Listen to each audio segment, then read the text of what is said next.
the name. The one who is eternally the same. There is no other name. Worship the Lord, the one who said, I am the great I am. He is the one who made the common man his friend. There is no other name. Let every tongue proclaim and sing the name of Jesus. Let's magnify and praise the name of Jesus. No other name but Jesus. There's power in the precious name of Jesus. Jesus, Messiah, King of kings and Lord of lords. Jesus.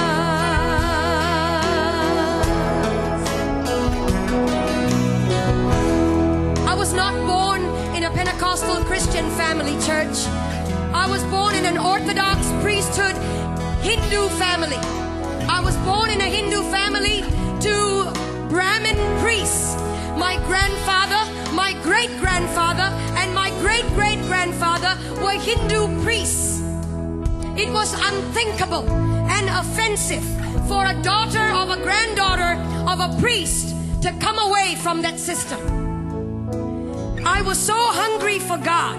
I was so thirsty for God. When I was born at the age of 6 days old, I was dedicated to Hindu demons in a cave temple. I was left in a cave temple, and from that moment on, my mind, my spirit, and my soul was overtaken by demonic forces that I had no control over. I could not control these forces. They controlled me.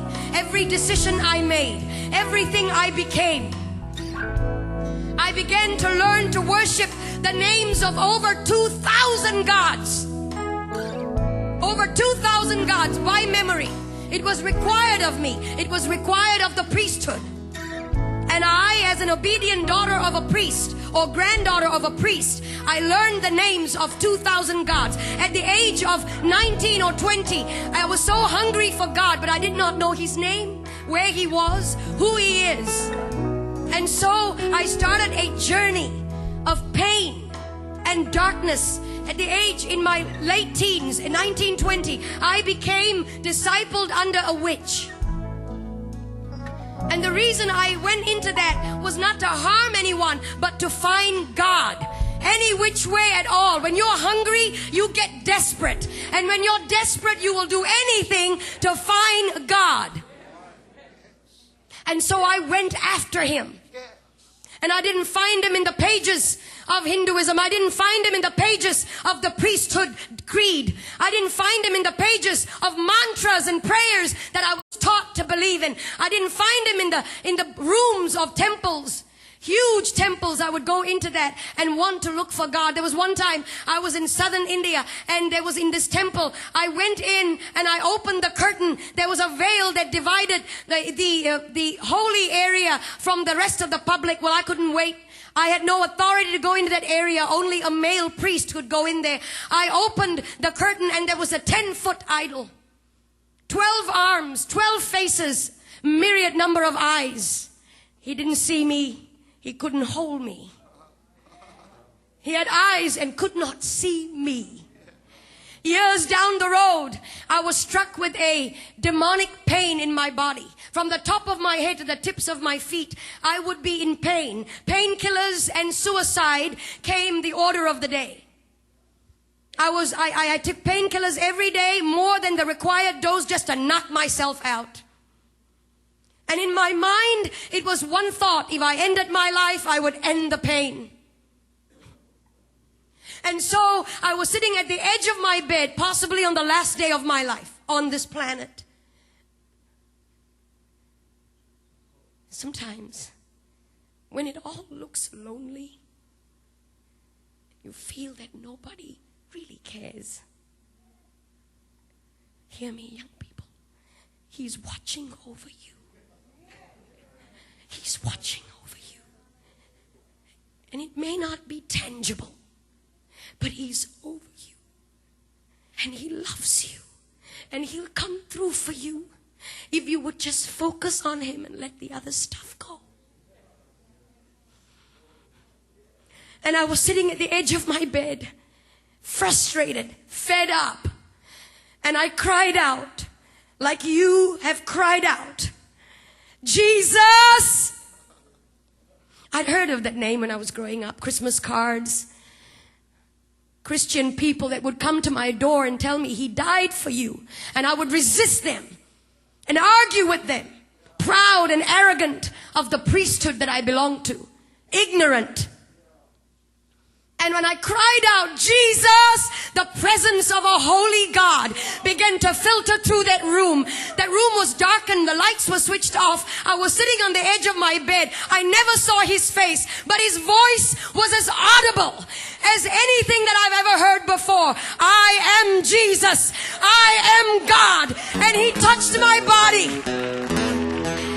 No doctor could cure the disease that was in my body. No doctor could heal me. Young men, no doctor could provide the answers. Nothing out there can. And I've been there, done it, and I've tried it. Everything, the darkest road, I've taken it. Gentlemen. And He came to me. He touched my body. In an instant, that disease left my body. In an instant, I was healed. I began to feel His power and His presence course through my body. And then I went into this tiny church, about 50 people, and somebody up in front there looked a bit like this platform, and somebody up on this was talking about going into the water, that if you're baptized you become a new creature. Well, I didn't understand that either. I was wondering how water can make such a big difference. What's the big deal? We take showers every day. I went up to this preacher man and I said, will you put me in this water?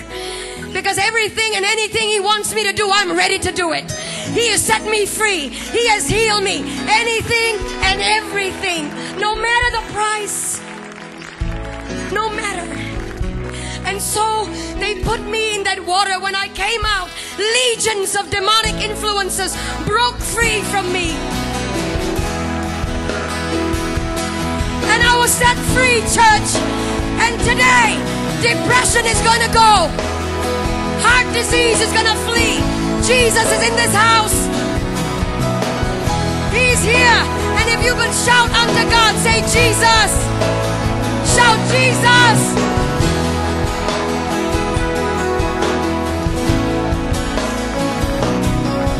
He's the one who said, I am the great I am. And then He gave Himself a sacrifice for man.